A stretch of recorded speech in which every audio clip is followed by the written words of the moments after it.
Hi friends, ఈరోజు మనము హేమావతి సిద్ధేశ్వర ఆలయం గురించి తెలుసుకుందాము.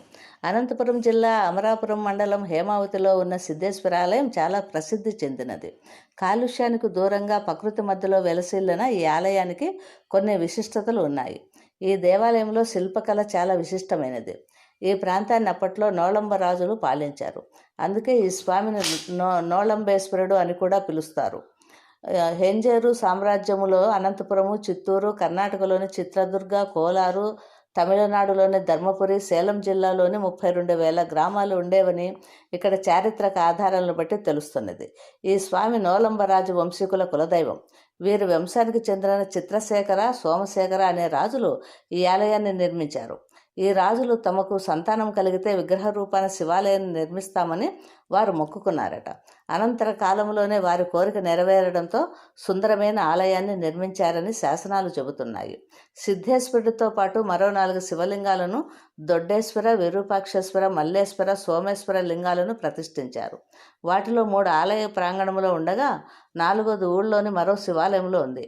భైరవ రూపధారి అయిన శివుడు సిద్ధవేషంలో కూర్చొని ఉండటం వలన ఈ ఆలయానికి సిద్ధేశ్వర ఆలయంగా పేరు వచ్చింది.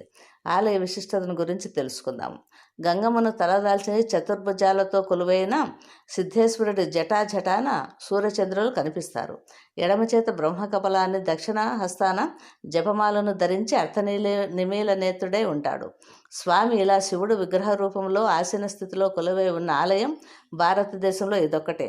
ఇక్కడ మరో ప్రత్యేకత ఏమిటంటే, ఈ ఆలయంలో సిద్ధేశ్వరుడి ఎదురుగా కొలువై ఉన్న నందిముఖం స్వామిని దర్శించుకున్నట్లు కాకుండా ప్రక్కకు తిరిగి ఉంటుంది. ఆలయము కుడ్డాలపై కనిపించే చోళరాజులు శిల్పకళా చాతుర్యము, సంభ్రమాచార్యాలకు గురి చేస్తుంది. రామాయణ, మహాభారత గాథలు ఇక్కడ జీవం ఉట్టిపడేలా చెక్కారు. ఒకానొకప్పుడు ఈ క్షేత్రంలో 1,000,000 లింగాలు, 1,000,000 నదులు ఉండేవట. అందుకు నిదర్శనముగా అన్నట్టుకు ఇప్పటికే తవ్వకాలలో అక్కడక్కడ నందులు, లింగాలు బయటపడుతుంటాయి. సిద్ధేశ్వరాలయానికి ఉన్న మరో ప్రత్యేకత, శివరాత్రి రోజున గర్భగుడిలోని మూల విరాట్టు సిద్ధేశ్వర స్వామిని నుదట సూర్యాస్తమయం సమయంలో సూర్యకిరణాలు ప్రసరిస్తాయి. పడమట ముఖద్వారం కలిగిన ఈ ఆలయము ప్రాంగణంలో ఉన్న కోనేరులో 20 ఏళ్ల క్రితం వరకు నీరు సప్తవర్ణాల్లో కనిపించేదని, ఇందులో స్నానం చేసిన స్వామివారిని ఆరాధిస్తే సంతానం కలుగుతుందని, సర్వరోగాలు నయమవుతాయని భక్తులు విశ్వసిస్తారు. ఇప్పటికీ అనేక మంది వ్యాధి పీడితులు ఈ కోనేటిలో స్నానం చేస్తుంటారు.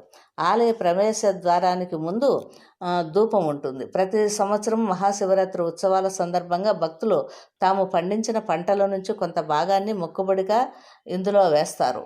ఇలా చేయడం వలన పంటలు బాగా పండుతాయని, అష్టైశ్వర్యాలు కలుగుతాయని భక్తుల నమ్మిక. ఈ ఆలయానికి భక్తులు తమిళనాడు, కర్ణాటక, మహారాష్ట్రాల నుంచి వస్తుంటారు. రోజు త్రికాల పూజలు నిర్వహిస్తారు.